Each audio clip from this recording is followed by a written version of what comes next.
7 बजने को थे। खांडवा गांव में हर शाम की तरह घंटी की आवाज गूंज रही थी। सब लोग 7 बजने से पहले अपने अपने घरों की खिड़की और दरवाजे बंद कर दिया करते थे।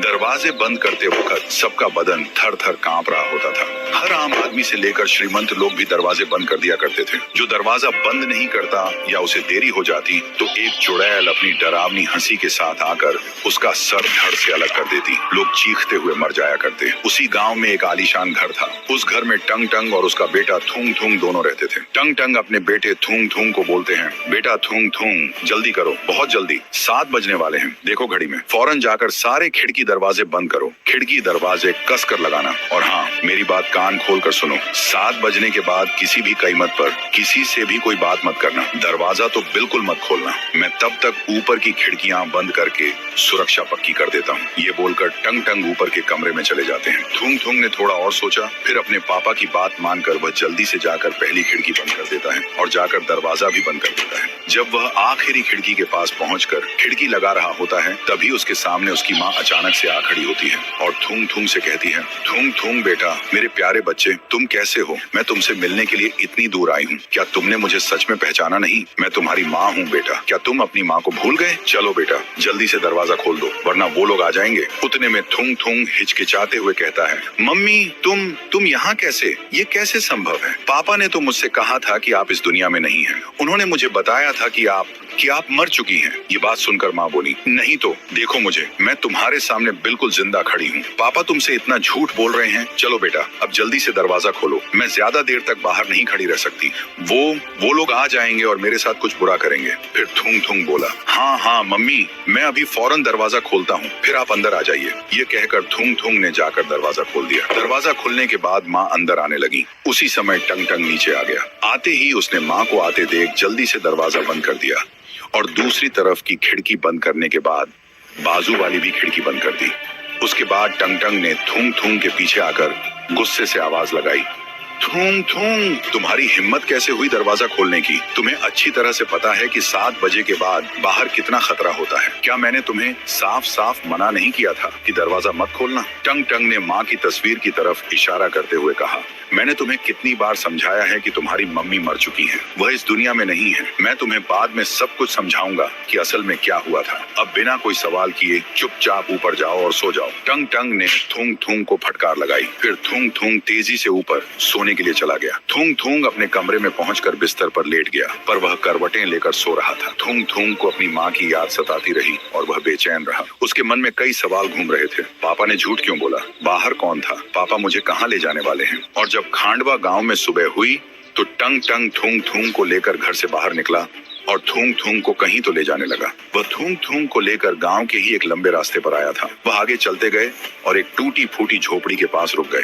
टंग टंग ने आगे की तरफ इशारा करते हुए कहा, देखो बेटा, ये वही रास्ता है। इसी जगह पर तुम्हारी मम्मी की भयानक मौत हुई थी। थूंग थूंग ने आश्चर्य से पूछा, पापा, इस रास्ते पर मम्मी कैसे मरी थी? क्या यह भूतिया सड़क है? फिर टंग टंग ने रोते हुए बोला, दरअसल बेटा, हम दोनों शादी से वापस इस गांव में आ रहे थे। हमको यहाँ आते आते 7 बज चुके थे और चारों तरफ घंटी की आवाज गूंजने लगी थी। अनाउंसमेंट हुई, गाँव वासी 7 बज चुके हैं, कृपया सारे घरों की खिड़की दरवाजे बंद कर लें वरना आपके जान को खतरा हो सकता है। फिर बेटा सारे खिड़की दरवाजे बंद हो गए। तभी मैंने तुम्हारी मम्मी से घबरा कर कहा, नंदिनी, अब हमारा घर यहाँ से बहुत दूर है और वो खतरनाक लोग कभी भी आ जाएंगे।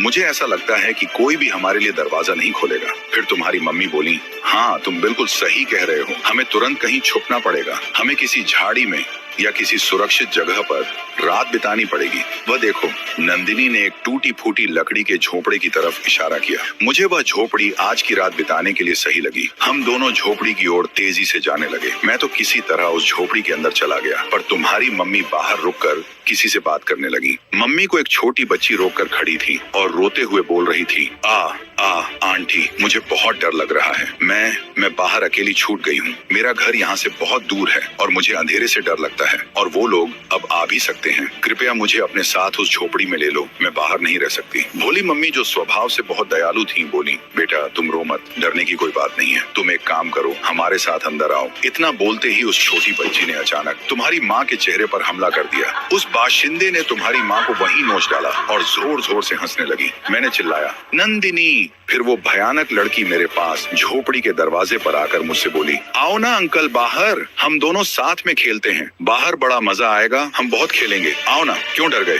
बाहर निकलो। अरे आना बाहर, इसलिए मैं तुमसे कह रहा था कि तुम्हारी माँ मर चुकी है, दरवाजा मत खोलो वरना वे तुम्हारे ऊपर हमला कर देती। टंग टंग ने उसे सारी बात बता तो दी थी, पर वह खुद कैसे बचा ये नहीं बताया। इसके बाद तीसरा दिन था। थूंग थूंग राजू की टपरी से एक कुरकुरा 5 रुपए में खरीदता है। वहाँ राई स्टार भी था। थूंग थूंग जब कुरकुरा लेकर टपरी से बाहर निकला तब तक 7 बज चुके थे। चारों ओर घंटी की आवाजें सुनाई देने लगी। अनाउंसमेंट हुई, 7 बज चुके हैं, कृपया अपने घरों में बढ़ते रहें। थूंग थूंग डर गया था। फिर राई स्टार भी चाय पीकर राजू की टपरी से बाहर निकला और अपने घर की ओर जल्दी जल्दी जाने लगा। उतने में थूंग थूंग ने, राई भैया रुको, और हांफते हुए राई स्टार से विनती की, राई भैया अब तो 7 बज गए हैं और मेरा घर यहाँ से बहुत दूर है, मैं अकेले नहीं जा सकता, क्या मैं आपके साथ आपके घर में बस आज रात के लिए रुक सकता हूँ? मुझे बहुत डर लग रहा है। राई स्टार बोला, अरे बावले, ये भी कोई पूछने की बात से? मैं तेरा बड़ा भाई हूँ, तन्ने चल मारे साथ, मारे घर चल, कोई दिक्कत ना से, तू रात भर आराम से रुक सके। फिर थूंग थूंग और राई स्टार घर के लिए जाने लगे। थूंग थूंग राई स्टार के साथ उसके घर पर पहुंचे और तुरंत अंदर गए। उतने में राई स्टार ने एक खिड़की बंद करी और मेन दरवाजा भी।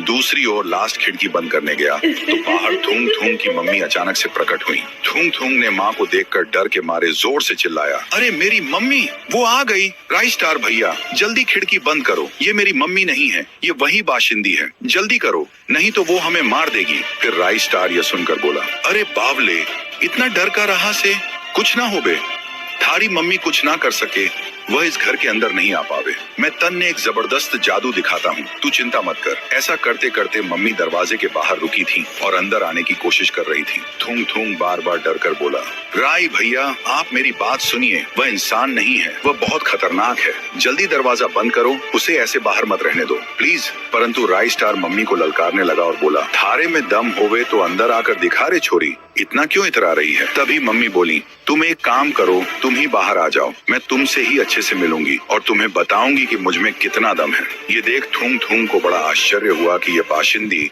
घर के अंदर क्यों नहीं आ पा रही। फिर थूंग थूंग ने उत्सुकता से राई स्टार को बोला, राई भैया ये अंदर क्यों नहीं आ पा रही हैं? क्या आपके पास सच में कोई जादू है? राई स्टार ने जवाब दिया, हाँ बावले, जादू तो से, पर वह मेरे अंदर नहीं, इस घर के अंदर है। बात यह है कि जब थारे मम्मी को बाशिंदी नोच नोच कर मार दी थी और थारा बाप साला डर के उस टूटी फूटी झोपड़ी में ही था, तब वही सब मैं खिड़की से देख रहा था। हमारे मन में भी सेम सवाल आया कि अगर वो बाशिंदी झोपड़े के अंदर घुसकर थारे बाप को क्यों नहीं मार पाई से। ये जानने के लिए मैं अगली सुबह ही उस झोपड़ी के अंदर चला गया और सब जगह छानबीन की। चारों तरफ मकड़ी के जालों के सिवा मन ने वहाँ कुछ न मिला, पर जब मैंने कोने में देखा तो वहाँ पर एक चमकदार गोल जादुई सर की शेप में कद्दू रखा हुआ था, यानी इंग्लिश में कहें तो पंपकिन। और वही भोपला देख मैंने उस जादुई चीज को लाकर यहाँ रखा हुआ है। ये एक सुरक्षा कवच का काम करता है, इसीलिए ये बाशिंदे इस घर के अंदर आ नहीं सकते। अब समझ गया? और इसी की मदद से थारा बाप उस रात बच पाया से, और तू भी। जब तक ये जादुई भोपला यहाँ पर है, ये बाशिंदे थारा बाल भी बांका नहीं कर पावे।